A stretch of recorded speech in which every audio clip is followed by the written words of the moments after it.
Assalamualaikum warahmatullahi wabarakatuh. Ahlan wa sahlan. Kaifa halukunah? Selamat pagi anak-anak. Perkenalkan, nama Bu Guru Lilis Ma'rufatin yang beralamat di Kabupaten Gresik. Anak-anak, hari ini perkenalkanlah guru mau menyampaikan satu materi, yakni di bab 8 mata pelajaran akidah akhlak, khususnya di kelas 6, yakni di bab 8 ada materi tentang alamku. Bagaimanakah akhlak kita sebagai manusia terhadap binatang dan tumbuhan. Oleh karena ikuti channel Bu Guru, jangan lupa like dan subscribe. Selamat menyaksikan.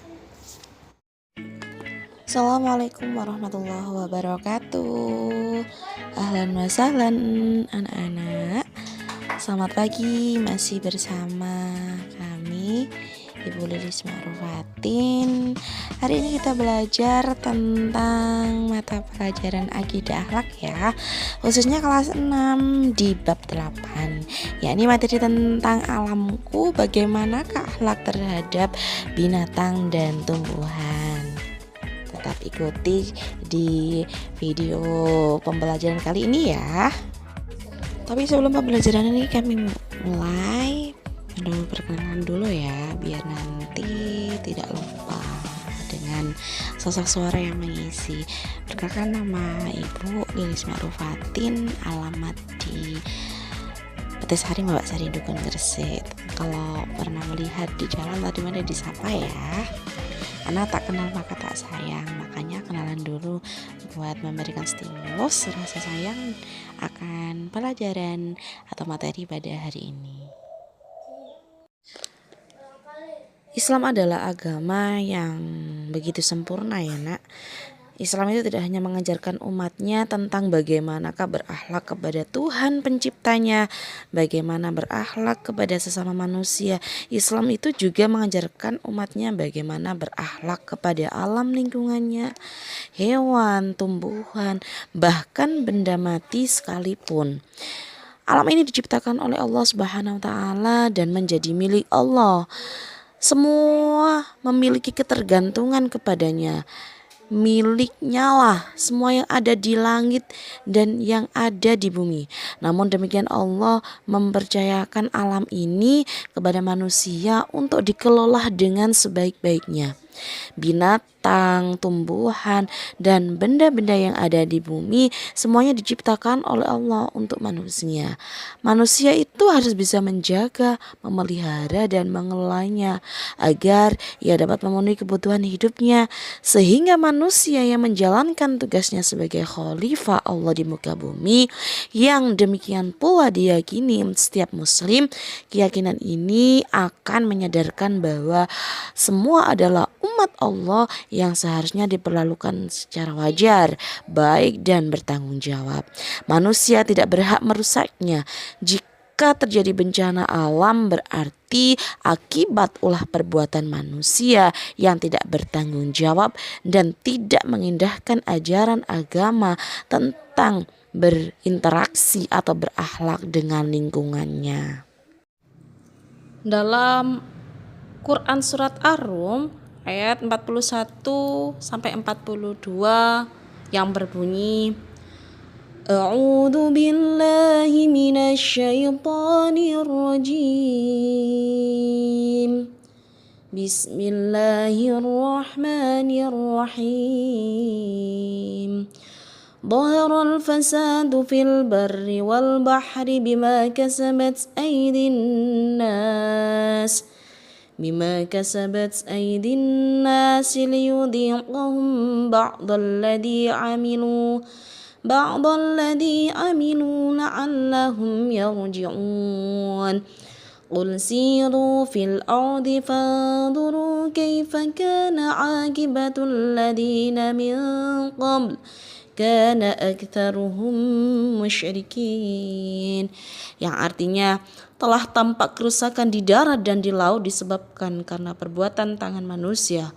Allah menghendaki agar mereka merasakan sebagian dari akibat perbuatan mereka, agar mereka kembali ke jalan yang benar. Katakanlah Muhammad, bepergianlah di muka bumi. Lalu lihatlah bagaimana kesudahan orang-orang dahulu. Kebanyakan dari mereka adalah orang-orang yang mempersucikan Allah. Quran Surat Ar-Rum ayat 41 sampai 42. Binatang adalah makhluk Allah yang memiliki nyawa, mampu berinteraksi dengan manusia selayaknya manusia itu sendiri. Binatang mampu menirukan tingkah manusia, mampu menjadi penolong, bahkan ada yang menjadi pengaman bagi pemiliknya.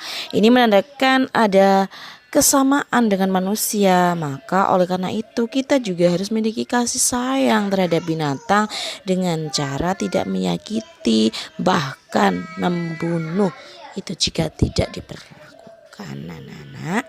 Anak-anak, ada beberapa hal yang harus kita perhatikan ketika kita berinteraksi dengan binatang, yaitu antara lain satu, tidak membebani mereka dengan sesuatu yang di luar kemampuannya. Jika kita memiliki kuda, sapi, atau kerbau, maka jangan sesekali memaksa mereka membawa barang yang bisa melukai dan mencederainya. Terus kemudian tidak menempatkan mereka dengan binatang lain yang bisa membahayakan keselamatannya. Kemudian lagi menyembelih mereka itu sesuai dengan panduan yang diajarkan oleh syariat. Aturan ini khusus bagi hewan-hewan yang boleh dimakan ya. Kalau hewan yang nggak boleh dimakan ya nggak boleh dikonsumsi ya. Kemudian dilarang menguliti dan mematahkan tulang mereka hingga menjadi dingin dan mati. Itu nggak boleh. Kemudian tidak boleh menyembelih anak-anaknya di depan penglihatan induknya. Sebab binatang itu juga memiliki rasa iba loh. Punya rasa takut dan sayang terhadap anak-anaknya seperti halnya manusia itu juga sendiri. Kemudian membuatkan mereka tempat yang nyaman dan membersihkan kandangnya maksudnya ya. Tidak boleh merampas hasil buruannya. Kemudian tidak boleh menembak mereka atau cara apapun yang bisa mematahkan tulang binatang tersebut. Kemudian untuk hewan piaraan ya, kita itu juga berkewajiban untuk memberi makan, memberi minum, mengobati apabila terkena penyakit dan sebagainya. Ada sebuah hadis yang menjelaskan, Bismillahirrahmanirrahim. An Abdillahi anna Rasulullah sallallahu alaihi wasallam qala wudubati amra'atun fi hirratin sajanatuha hatta matat dakhalat fiha an-nar lahiya at'amatuha wa saqatha idhiya habasatuha wa lahiya taraktuha ta'kulu min khusyashil ard. Yang artinya dari Abdullah bahwasanya Rasulullah bersabda, seorang wanita disiksa karena seekor kucing yang dia mengurungnya itu sampai mati. Maka ia masuk neraka karena kucing itu. Ia mengurungnya dan tidak memberinya makan dan minum, dan tidak pula dia melepaskannya sehingga bisa makan serangga-serangga bumi. Hadis riwayat Muslim. Jadi hadis di atas merupakan isyarat bahwa salah satu kewajiban seorang muslim adalah dengan memiliki rasa kasih sayang dan akhlak yang baik terhadap binatang yang ada di sekitar kita. Begitu anak-anak. Anak-anak, kita mungkin mengeluh dengan cuaca yang panas yang membuat kita tidak bisa berlama-lama di luar ya. Atau mengeluh pada banjir yang sudah menjadi langganan setiap tahun. Pernahkah anak-anak juga berpikir bahwa semua berhubungan dengan keberadaan pohon? Pohon yang mungkin sering menyusahkan kita. Ayo coba dipikir. Kalau sore hari kan banyak daun yang berserakan. Kita berkewajiban untuk menyapu. Atau mungkin karena pohon yang akarnya sering merusak tembok di rumah kita sehingga kita lebih suka menebangnya. Mungkin kita menyelesaikan masalah kecil, tapi kita itu malah membuat masalah yang besar lainnya. Karena ketiadaan pohon menyebabkan iklim menjadi lebih panas dan banjir yang menjadi langganan setiap tahun. Nah, solusinya gimana ya anak-anak kalau masalah lingkungan yang seperti ini? Ada banjir, cuaca panas. Semua itu yang terpenting adalah bagaimana kita mencintai lingkungan. Satu, kita itu menanam pohon. Apakah anak-anak pernah menanam pohon? atau mencegah terjadinya penebangan hutan atau pepohonan yang dulunya itu sangat hijau, sangat banyak pohonnya, kemudian karena banyak faktor manusia yang serakah ditebangi semua hingga menjadi gundul. Anak-anak, ada beberapa manfaat ketika kita mempunyai keinginan untuk menanam pohon.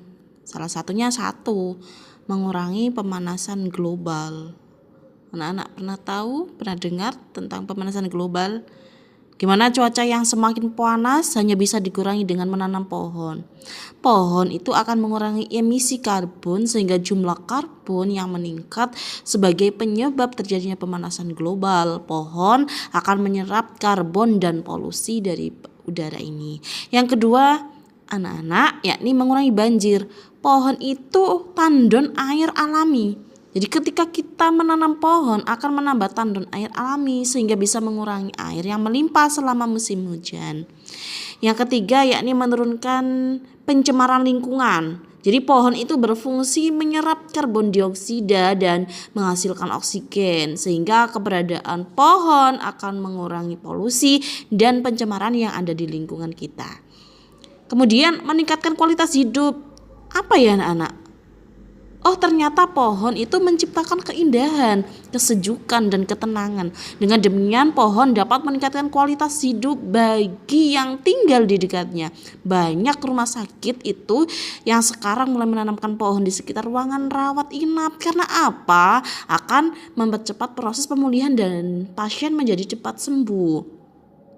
Kemudian ada lagi membuat anak lebih mudah belajar. Kenapa? Karena di lingkungan sekolah atau madrasah yang pepohonannya rimbun dan hijau memberi ketenangan bagi anak-anak dalam proses belajar sehingga mudah menghafal dan mempermudah proses belajar. Sebaliknya, jika di lingkungan madrasah atau sekolah yang sang, maka udara menjadi sangat panas dan membuat anak gerah serta sulit untuk berkonsentrasi dalam belajar.